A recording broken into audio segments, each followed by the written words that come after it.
We have a buddy who has a flair for really old school games. So we're at his house now and we've rated his collection. My top 5, your top 5 games from NATO'S collection on Legendary Tactics.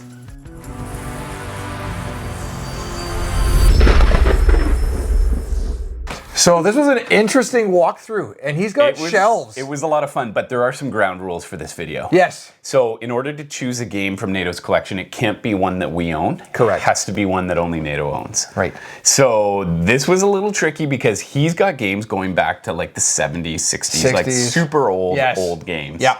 And but he has some gems. He does. Yes, and a few of my picks are super nostalgic picks, and I just have really fond memories of them. Yeah. And some of them are a little bit newer games. That's right. Got a nice little blend. About the same. Yeah, I have a lot of nostalgic games. Okay. Yeah, games that kind of, for whatever reason, really hit a good memory. Yeah, absolutely. Yeah. And we'd like to thank Noble Knight, who is the sponsor for this video. And if you're looking for any super old games that Nate has in his collection, the ones you're about to see. Yeah, they're a great place to go to check out some of those old titles. And you can trade in your games and you can swap them out for games that might get to your table a little bit more. That's Noble Knight Games. Awesome. Yeah, so let's start off, Flash. Okay, let's begin.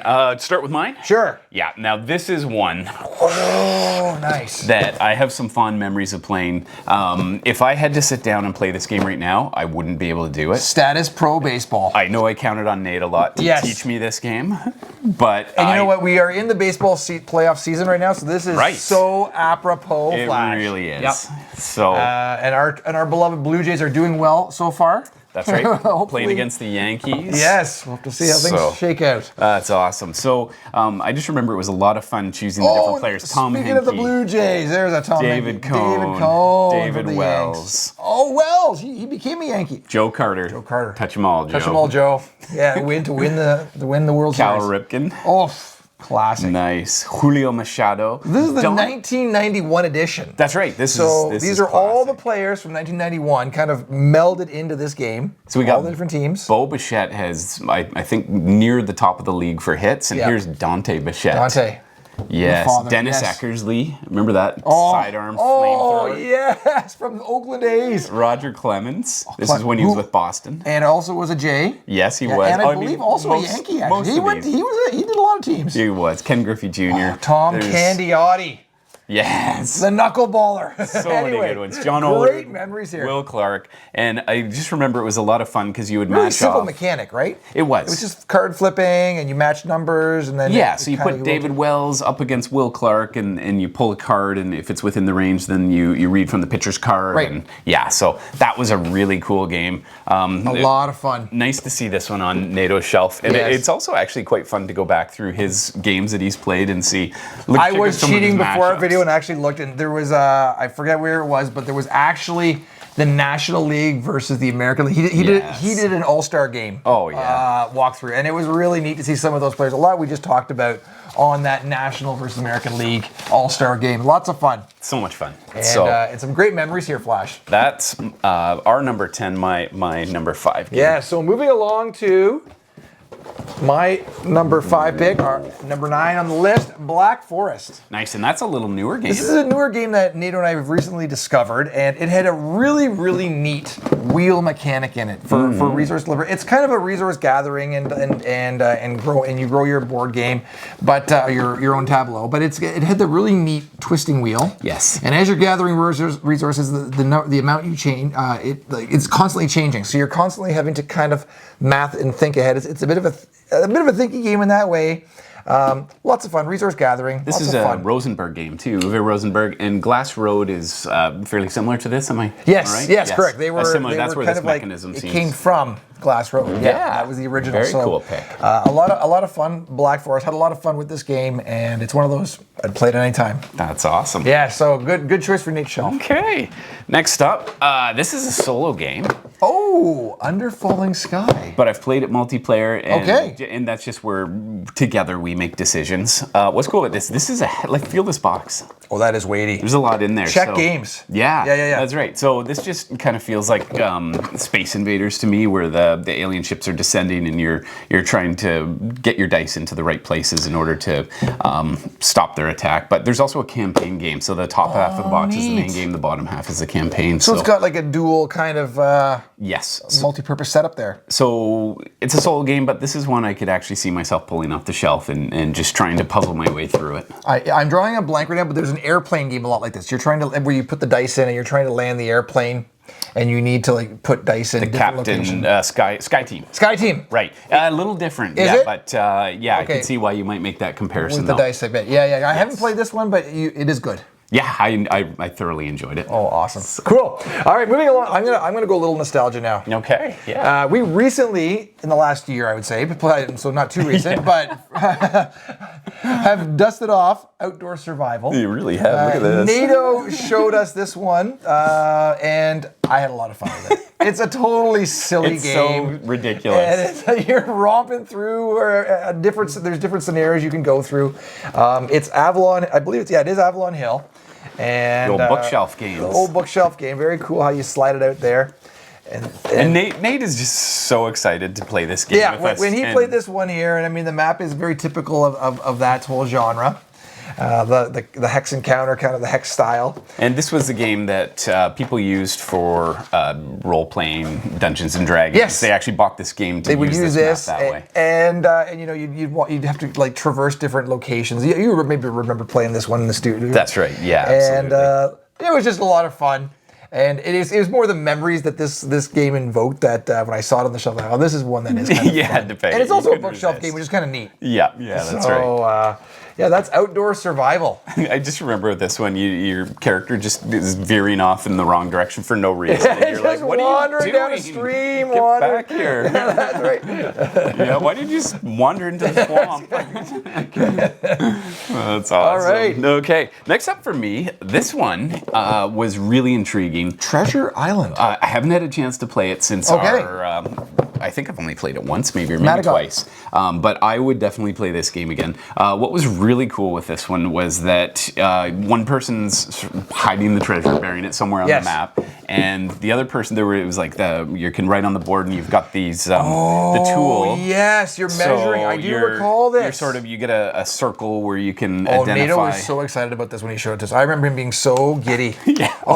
We got to play this one, guys. He was so excited. The little measuring thing. Yes, right. So you can identify where that treasure is. You're putting in loot. Yes. Trying to find where the loot is. And I just remember being so stressful because, like, when you're the person hiding the treasure, it feels so easy to find it. But when you're the person hunting for it, it seems so hard to find it. Yes. And that tells me that the game just struck the right balance between it was a fun finding and hiding it. So, yeah, good tense game. Treasure Island, indeed. So another one is that I enjoyed with NATO. Yes. And and I think we know why you like this one. There is a bit of a reason. So NATO to this very day maintains that he cannot beat me at this game. I remain rather undefeated. So it really is less than modestly so. The game is very great. It's fun. It's a fun game. You're drafting tiles and your cards and you're building up your civilization on the board there. But I do have the upper hand with this. But it's a good game. It's a civ builder. Even if you were losing, you probably still like it. You know what? It is true. But when I saw it on his shelf, a little smile crossed my face and said, "It's got to come to the top 5." Nice medium weight game. One that didn't get as much attention as I thought it probably deserved. Yeah, and it actually is a good game. Yeah. It's a nice little like nation builder. Very simple. Awesome. Very fun. Cool. Thank you. Okay, we're getting down to I've got 2 left over here. Okay, yeah. Oh, this is a hard choice. I don't know which one to choose. You know what? I'm going to pull this one out. Oh, another nice classic. On Hoth. Yes. So now we had Star Wars. Yeah, and we featured this on the channel, but we played the digital version of it. Okay. But I think it's better if you come back to the original. Oh man. Classic version. I mean, look at the board. A paper board? It's not even mounted. It's a paper. Oh, and look at this paper counters too. Yes. Oh wow. But it doesn't matter. No. I just remember it's really fun. You've got your different units that you're moving across the board, and the dice are interesting too. They're like actually like That's right. Yeah, yeah. Wow. Custom dice. Custom for sure. dice. Got your event cards, and this one felt like you're playing Star Wars, and there was lots of pressure. And I remember you're trying to take these guys down and injure them, and then they don't walk as well. You're doing leg damage and blaster damage, and you're whizzing around, and it was quite fun. Yeah, I really enjoyed this. Yeah. This is and it's Star Wars too. It is Star Wars. You can't go too wrong. Timeless. Yes.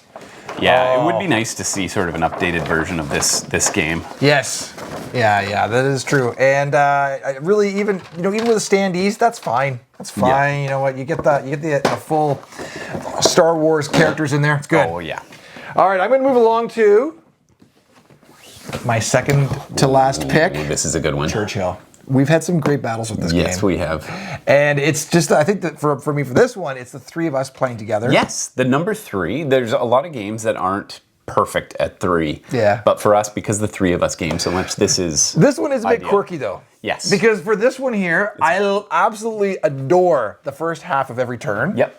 And then it gets to the second half where Nate has to do some shuffling on another side, like on the other half of the board, which I don't really care about. I just want to get back to that whole negotiating part. That's the fun and the part. card trading part, and the wheeling and the dealing. And the kind of making it difficult for your opponents. That's right. This is sticking it to your opponents a bit. Mark Herman game, right? Yes. So, yeah, it's fun. And I love that you want each other to kind of succeed, but just a little bit. Right. And to me, that simulated like real world, like uncomfortable relationships where, the British, the Americans, they didn't really want to work with Stalin. No. But they kind of But they had to, right? And it was a marriage of inconvenience. It really right? is. Yes. Yeah, so I love that about the game. And Right. it just, there were some neat negotiations. The game really does bring it alive, though. Well, and what worked well for us is that you have to hose somebody at some point. Right. But you're trying desperately to hold off because as soon as you do, then that person's going to come at you. And it's a co-opetition. It is, yeah. And so, and as I was just saying, like this half of the board really intrigued me. This half of the board not so much. But this half of the board, unfortunately, is the part where you either win or lose. It's the part that matters. Right, yeah. it's the part that matters in the game because you're trying to win. But it's a three-way tug of war, which is the fun part of this for me, and deciding which issues come on. And even that, when you're choosing the issue, it's like, why would you bring that issue in? We don't have to fight over that. Right. And but then it gets drawn in anyway. It does, yes. yeah. So anyway. they each have their own unique powers, which makes it a little bit asymmetrical power. Yeah. Player power. So yeah. Yeah, very, very fun game. You know what? If you hadn't chosen this game, I probably would have had to choose it. Oh, yes. Flash. Okay, yeah, it is like now NATO since has maintained that he's created a bit of a schematic chart to actually speed up that second chart. He's been requested to play this with us, so we got to get that back on our only 2 picks left. Yes. Okay, this is unconventional. Okay. And I don't think you've even played this game. You're going off or meta seen on this one here, right? Big time. Okay. This is another one with a lot of dust. Curse of the Cobras. Curse of the Cobras is a childish game. If it doesn't suspend, what does it say here? If the suspense doesn't get you, the Cobras will. I don't know why the box is quite as large as it is. Oh, that's all that comes out. Are you serious? Well, there's a Cobra too. Yeah, there we are. There's a bit of a skull in there. Yeah, some skullduggery. But no, this was one of the first games that just felt really tense for me. Really? And I don't know if this mechanism still works, but essentially this goes on here. And then this should pop down, I think. Oh, there it is. That guy goes in. There we are. A casket or something? Yeah, it is. Like and then that would lock on. Yep. And then what would happen is you go through and there's these onk, and you would just take turns and you would pull one out. And then eventually you have to reach through the snakes though. You can't reach around. There you go. They pinch you. Yeah, and then you pull it and it would bite you. So I'm sorry that it's such a simplistic first game, but I just remember the tension of this game was a lot of fun. And the little guy pops out, and this one doesn't seem like it might be working anymore. But I mean, the fact that he still has this is pretty awesome. It's pretty cool. So there's even a little picture of the lad getting pinched. It's a kid's game by those deadly cobras. Yeah. Oh, Flash, so good. Yeah, it's kind of, now they have the modern ones like pie in the face, those kind of things, it's that right? kind of idea. Yeah, you're waiting and it's super tense. And yeah, as a kid it captured my imagination, so I had to pull it out. Yeah. And you've only got one left. Well, I got one left. And my final pick is 1960, The Making of a President. Now, I don't have this on my shelf. NATO and I have played countless games of this one. It was a game I learned right after we sort of gotten our teeth sunk into Twilight Struggle. Right. And then this one was kind of like adjacent, but a little lighter fare, I'd say, but a very similar vibe. So it had been on my to get. It still is on my to get list. So if I ever come across it, I probably wouldn't say no to it at the wherever I come at the game store. But great little game of and it's Nixon versus Kennedy, and it's the 1960 election. Card-driven events, same kind of idea as a Twilight Struggle that way, and you're going across the country and you're basically fighting for every state. Tug of war. Tug of war. Yeah, it's a push-pull, and you have rest cubes that you add into the little grab bucket, and you have different mechanics that are neat, and you can do all kinds. You can do advertising and media, and so. But number one, what makes this one so riveting that it beats all the other games in Nate's collection for you? For me, it's that it was like, well, first off, we played a lot. I played this one out of all these games. That's a good measure. Most with NATO, so I played it a lot. It was a lot like Twilight Struggle for me, which is one of my all-time favorites. And so it sort of has a special place in my heart. And I have wanted it for a long, long time. Awesome. So those are my three reasons. Yeah. Very cool. Anyway. Well, if you were at Nate's house, I'm sure you would find a vintage game you would like. But let us know in the comments, what favorite vintage games do you have? And which ones would you love to see hit the table? So thanks to Noble Knight for sponsoring this video. Now get out there. Get gaming and be legendary.